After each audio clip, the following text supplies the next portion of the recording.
So did Justin Baldoni and Blake Lively have an affair on the set of It Ends With Us? They're revealing what went down. And it actually makes a lot of sense. Well, according to a woman named Gabrielle Hurst and a source that she has that worked on the set of It Ends With Us, gives a number of different details on Reddit about what was witnessed on the set of It Ends With Us. Apparently people were afraid of her, and when it came to approaching her trailer, it was like poking the hornet's nest. Because we've heard for years that she's difficult to work with and she's a diva on the set, but apparently they're claiming, yes, that's all true. She allegedly got 2 sets of ADs fired and was actually worse than what her reputation preceded. But apparently he didn't have a strong enough backbone to really put her in her place, and he tried to appease her, which now makes sense. It's like, whose husband just comes to watch his wife in scenes on camera? Like, it's just weird. They claim that if anything, people would just walk all over Justin Baldoni because he was too nice. Blake Lively walked the red carpet for her straight-to-prime video film Weird in Texas, and naturally, the internet had some thoughts. The latex dress? A whole conversation in itself. The absence of Ryan Reynolds? Even bigger conversation. Because let's be honest, when was the last time you saw Blake at a public event without her Hollywood Ken doll of a husband right next to her? Exactly. While she smiled for the cameras, co-stars by her side, people weren't exactly discussing the film. Nope, they were busy whispering about the real drama, the rumored Blake versus Anna Kendrick feud. But before anyone could decide if they even cared about that, director Paul went overboard with his praise for Blake. We're talking Shakespearean levels of adoration. The best collaborator, the best wardrobe, a joy to work with, the most amazing actress. Dude, relax. Even Blake probably cringed. It was the kind of overcompensating PR move that instantly made people suspicious. But forget about Anna. Forget about Paul's poetic Blake fanfiction. The real mystery of the night was, where was Ryan? This man has been glued to her hip for a decade, and now suddenly she's out here solo?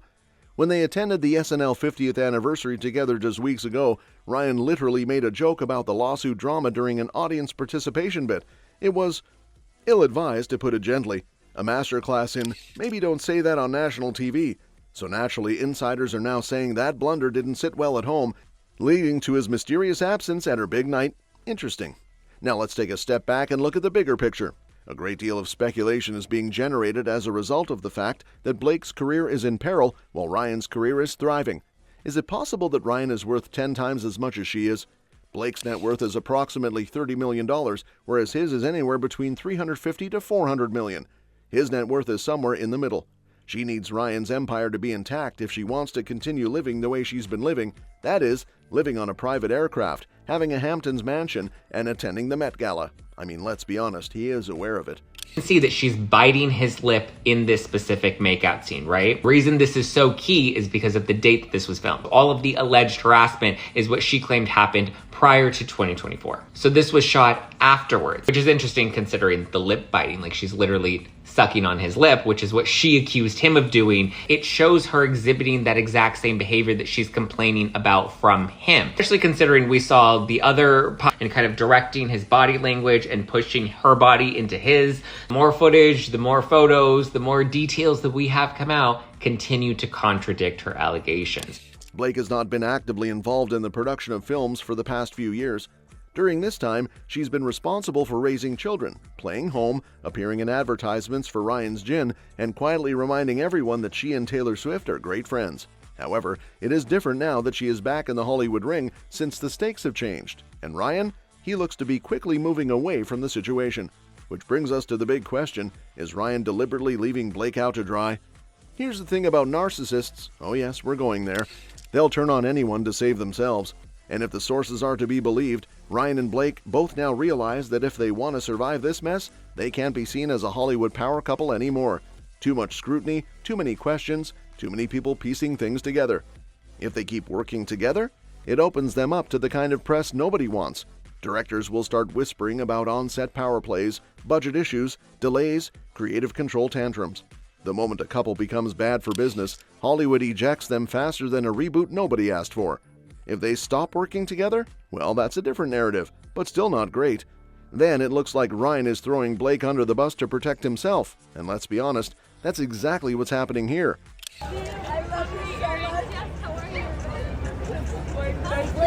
Blake, what does it mean to be back with Anna? Oh, it's the best. I'm so happy. Like, okay, so this way. You look beautiful. You too. Oh my God, it's so good to see you. Mwah! Yeah. So now, Blake is caught in this lose-lose scenario. Either she fights for her career and looks like a problem, or she takes a back seat while Ryan thrives and plays the good supportive wife role. Neither option screams feminist icon. At this moment, Ryan is out here managing the damage. The public relations crew that he employs is putting in extra hours, planting stories, cleaning up narratives, and ensuring that he continues to be the golden kid. When a headline about Blake's troubles appears in the media, his representatives respond with distractions that encourage him to look over there. Oh, and the spouses of other performers were also absent from the event. It's cool, but nobody seemed to be interested in them. Let's not forget about the strangely produced appearance on Saturday Night Live. The entire piece, which consisted of Ryan acting as if he had no idea about the litigation, reeked of purposeful detachment. Oh, Blake is in a whole lot of legal trouble? Wouldn't have been me. Specifically, it was the kind of move that screamed, "I'm distancing myself from this mess before it sinks my brand." Is there any special meaning behind that pin you wore last week? Yeah, honestly, no. And I was like, oh damn, I literally had no idea. That was a total happenstance.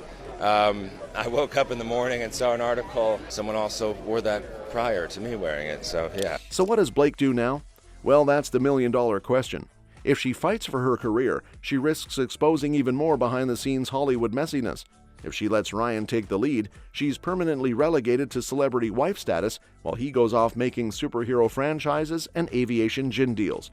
Let's be real, this marriage is on a timer. Maybe not today, maybe not tomorrow, but 5 years? That's being generous. 2 years? Now that's more realistic. Mostly due to the fact that when it comes to two persons who are obsessed with attention, when the spotlight is turned down, they do not seek solace in one another.